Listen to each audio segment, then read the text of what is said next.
Welcome in to another new podcast from Coatings Pro Magazine. As always, I'm your host, Ben Dubose, news editor with ANT Publications. Today, we're going to be talking about the roof coatings market and some of the factors that contractors consider.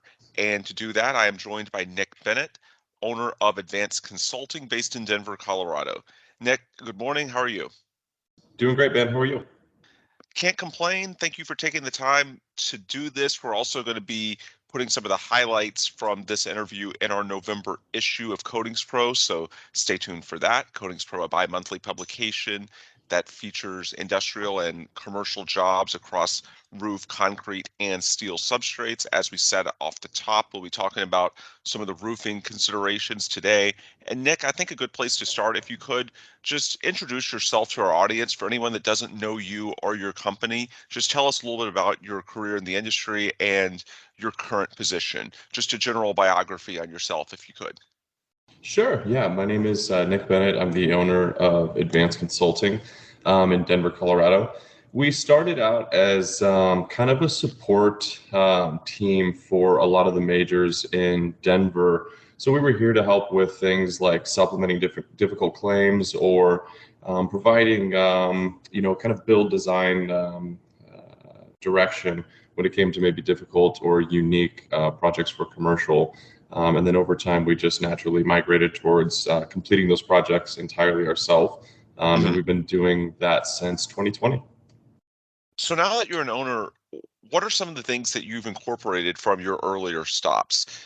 You mentioned sort of the migration, and I know you've been in the industry for about a decade now. So what are some of the things, good and bad, that you factor in from your earlier experiences now that you're looking into more bigger picture strategies as an owner?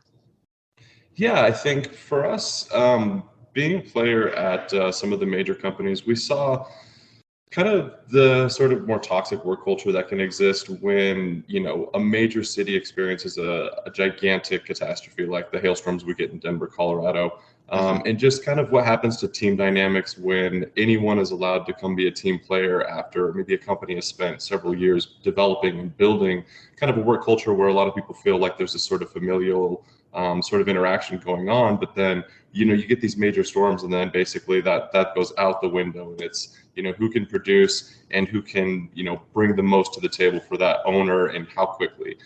For us, being a part and being an owner in Denver, Colorado, we wanted to be part of the local community. I wanted to be part of the folks that are in real estate or the folks that are doing property management.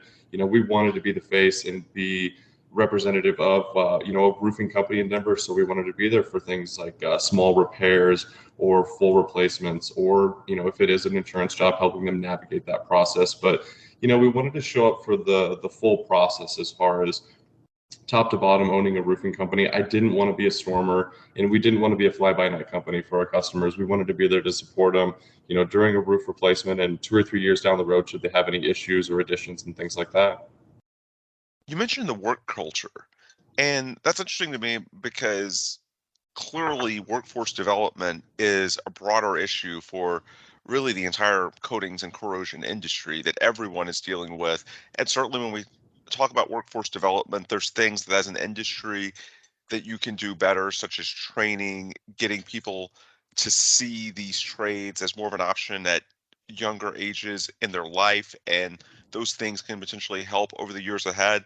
But I consider those sort of the macro things. There's also a micro when it comes to day-to-day operations at your company, and you mentioned the work culture in your previous answer. So in that context, looking at it from the micro, because I think everyone sort of understands the macro of it, what are some things that you all do to attract and then try to keep your crew talent when it comes to actually going out and completing some of these jobs, like say repairing damage from a hailstorm in Denver, Colorado? Yeah, so one thing that we noticed with some of the larger companies is that, volume increases and then quality decreases. Hmm.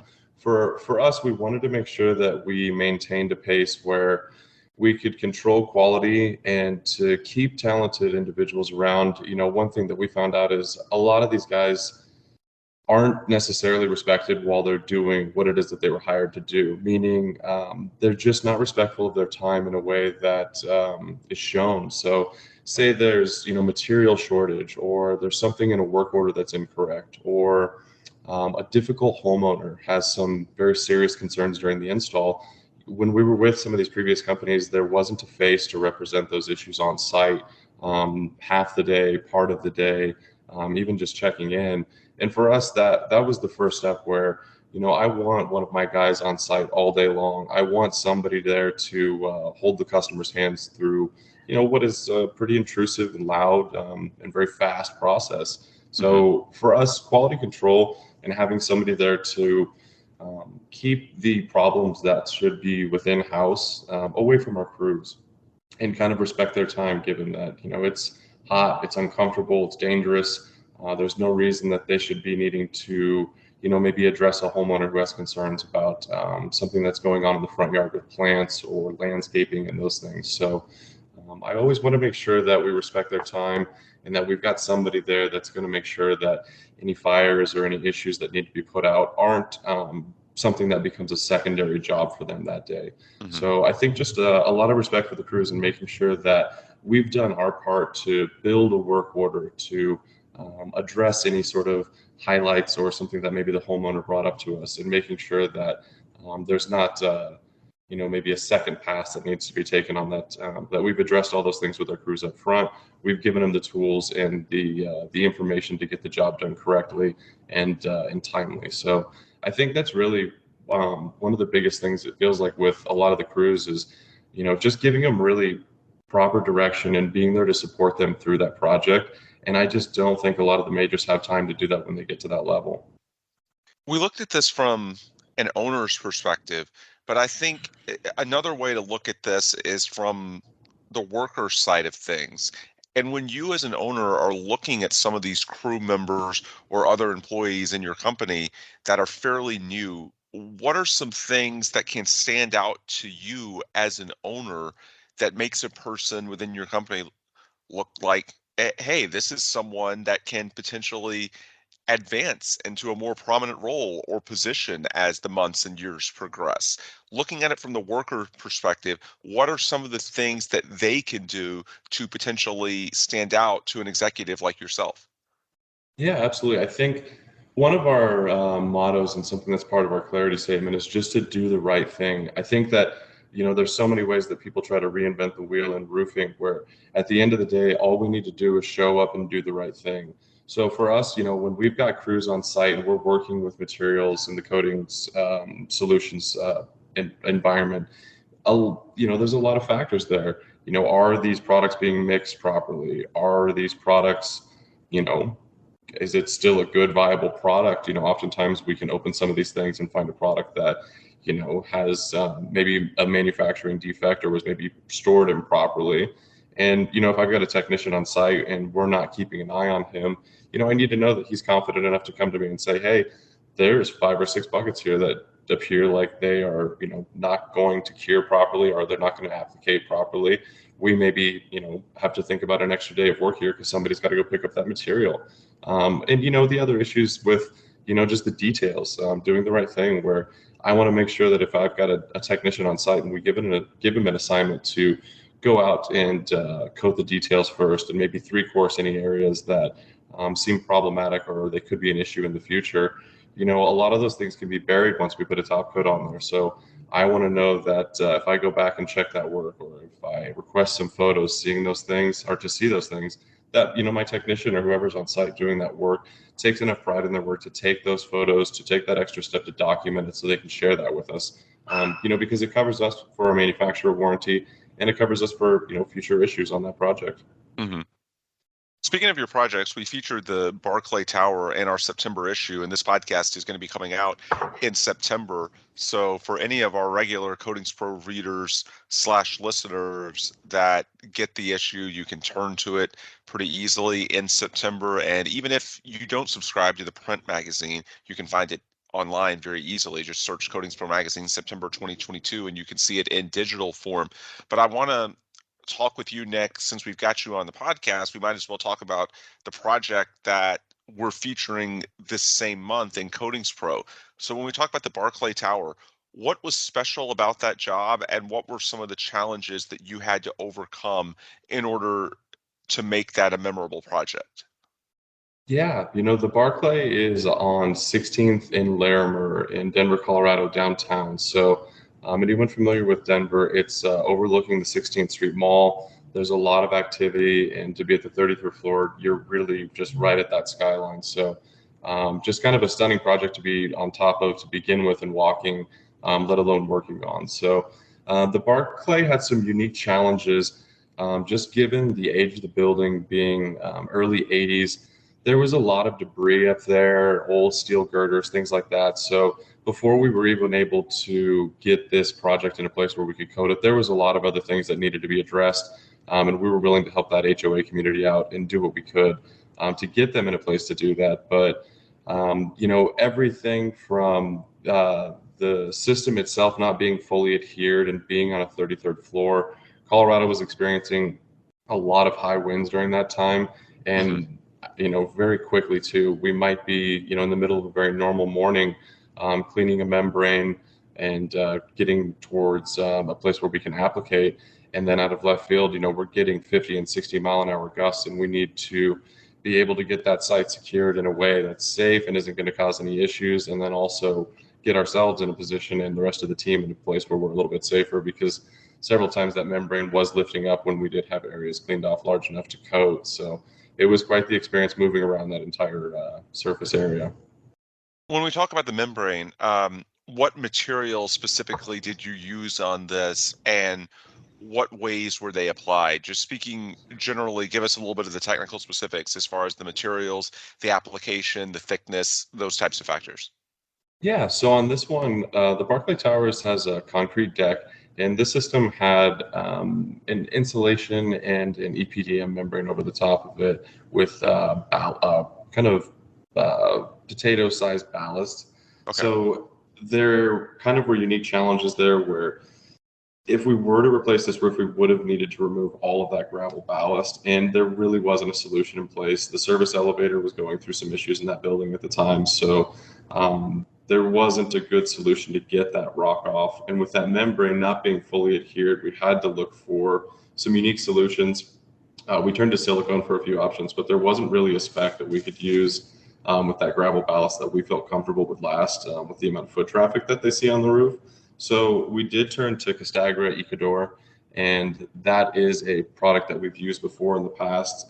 It cures up incredibly quickly, and it's a very strong coating, something that we felt confident that would withstand foot traffic, especially with that gravel ballast in place. So for this one, what we did was remove the gravel ballast from sections, usually around 6 to 7, sometimes as high as 8 squares, and we would pull that back, bring in the power brooms, and clean, pressure wash any areas that were extremely full of debris or heavily soiled. Clean those areas heavily, and then we would bring that Castagra Ecodor in, apply it to roughly 40 to 45 mils. There's not a lot of shrinkage with this product, so as soon as it goes down, that's typically the millage that we see even in post.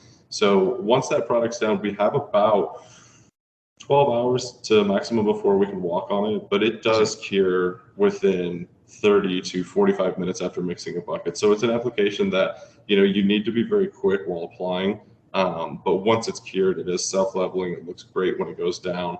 And then from there, what we did was just put an underlayment in place just to give us some sort of barrier in between the coating and that gravel ballast. And then we would move that gravel ballast back in place and then move on to the next section. And I'm assuming the client was pretty pleased with the finished product here, right? Yeah, absolutely. And this was in the kind of the middle of a lot of the early stages of COVID. And this building being downtown, a lot of the folks that lived there were a little bit older, so they were very pleased with the fact that we were very respectful entering and exiting the building and trying to keep our presence as low as possible. And I think this being a rehabilitation rather than a replacement really did a lot to comfort the HOA board, knowing that it wasn't going to be a major undertaking that was going to cause some sort of disturbance for the homeowners every day. It was something that was very minimally impacted. I think we had one day of loading material And then outside of that, just entering and exiting the building during the day. So Mhm. a lot of comfort was and care was given, just trying to protect those residents as well. Looking at sort of the bigger picture, we talked about materials with the Barclay Tower. You've been in the business about a decade now, right? Yes. Okay. That's what I was thinking looking at your LinkedIn. What are some of the ways that for roofers that materials and or equipment have changed over your time in the business? What's something that you're doing now in 2022 that you probably couldn't do in 2012 from a technology perspective? Basically, just talk about any trends you're seeing in terms of prep or application techniques, or it can also be, I suppose, demands from clients, and that can be due to environmental trends or any number of factors. But just in terms of equipment, materials, and the technology involved, what's different in the 2020s from the early 2010s? What's the evolution of the business been like for you on the technology side? Yeah, for technology, I think, from lead generation to just daily processes within our CRM, coming from the last 10 years, a lot of things have just been automated, given, our quoting and bidding process to our measurements, to creating material orders. A lot of that is something that, can be done within 15 to 20 minutes, where maybe previously a lot of time was spent working with suppliers and building those material orders out. Working with our manufacturers and our suppliers, we're able to get that information a lot quicker than we would have previously, which has been, great. And as far as increasing volume, I think another thing would probably be just a lot of clients' acceptability to looking towards rehabilitations rather than replacements. I Okay. think that products have improved vastly when we talk about some of these coatings and the NDL warranties that a lot of these manufacturers are willing to offer, are appealing to clients. And I think that it's a great option, given that I think a lot of our owners are a little bit more mindful now that be it a code issue, be it a cost issue, that maybe they shouldn't immediately look towards replacement when they have a roofing issue. Say there's a roof that's functioning at 75%. There's some critical leaks, but there's really only a small area that needs addressed. That's where we can come in with these coating solutions and these NDL warranties, and rehabilitate a roof rather than replace it. And it gives everybody great peace of mind knowing there's an energy savings effect in there, especially if it's a silicone. And then on top of that, we didn't create all of that waste, which we would have had we gone for replacement, as well as using all that new material. So I think for us, if we're looking towards maybe some greener solutions, that's really the place that we want to be. And those are the clients that we want to work with, because oftentimes, and I think we've all seen it, where a roof is getting replaced, where now those of us with this rehabilitation knowledge and this coatings knowledge easily could come in and offer a solution that would prevent that roof from needing to be replaced and all the disturbances that are involved when that happens. So I think within the last 10 years, it seems like that's changed pretty rapidly. And given the inflation and the crunches with material and supply issues, I think a lot of people are looking towards that. And I just don't think that that was as prevalent 10 years ago. Yeah, I absolutely think that's a good observation. I was talking to someone for our roof coating supplement, which comes out in October, and we've got a roundup article just talking about the state of the business, sort of a 30,000-foot view. And I forget who it was, but someone from the field was making that exact point, that because of the supply chain and materials issues and some of the pricing dynamics, that roof coatings are becoming a lot more attractive, because if you can put off that restoration by a few years, that's a really big deal in the current environment, right? Absolutely. Yeah. And I think for the Barclay and for some of our other clients that we've worked with, that's kind of why they came to us, is they knew as an HOA board and as a community that they were not prepared to take on those costs. But, Mhm. being, what's happened with condos and some of the things in Florida that they saw, they wanted to be ahead of these things and do what they could. And when we came to the table with some of these solutions, they're very cost effective. I mean, we were probably one third or a quarter of the price of what they were getting quoted for full replacement, and we were able to do it in probably half the time that was being projected. We're finishing up now with Nick Bennett, owner of Advanced Consulting in Denver, Colorado. Nick, before we sign off, do you have any last words of advice for our audience, just as an owner in the industry and looking at these challenges at a high level, what are some of the things to watch for over the coming months and I guess next couple of years? And what are some things that companies should be looking to do to position themselves for success in the current market? Yeah, I think Denver is not necessarily unique, but a lot more dependent on these storms. And Hmm. for us, what we wanted to do, I think, was refocus our energies back on the community and just be there as the support for a lot of our local businesses that do seek and look for roofers. So we want to build long-term relationships with affordable housing developers, low-income housing developers, real estate companies. We want to be, part of Denver as far as I'm not looking to run from, Denver to Wyoming to Nebraska to Kansas. I think that um, for us and watching if some of our competitors do that, you can see where there's just not a lot of longevity and there's a lot of boom bust. And we want to provide a stable place for our workers and for our clients to know that they can confidently come to for roofing solutions, be it residential or commercial, consistently and timely. They're going to get good answers and they're going to get a reasonable response from all of our team. And that's really, I think, for most folks at this point that we know in this market, that's really where their focus is, knowing that Denver didn't see a lot of new hail again. So we need to focus back in the communities in doing the small things. For anyone who wants to learn more from you or advanced consulting, be it a potential customer in the Denver area or just someone from the industry that's listening to this podcast that may have a follow-up question for you based on something you said, what's the best way that someone can get in touch with you or your company? Yeah, I would say feel free to reach out to us online. We're at getabetterroofer.com, and you can certainly reach out to me by email. I'm Nick at getabetterroofer.com, NICK. Perfect. Nick, thank you so much for the time. And this is where we will break things for this episode of the Coatings Pro interview series. For Nick Bennett, I'm Ben Dubose. Thanks as always for listening. If you want more resources from us, of course, you can go to coatingspromag.com or amp.org, the websites for the magazine and the Association for Materials Protection and Performance, that is, where we've got all sorts of news related to the protective coatings and corrosion control industries. Again, for Nick, I'm Ben. Thanks for listening, and please come back soon for another new episode from the Coatings Pro interview series.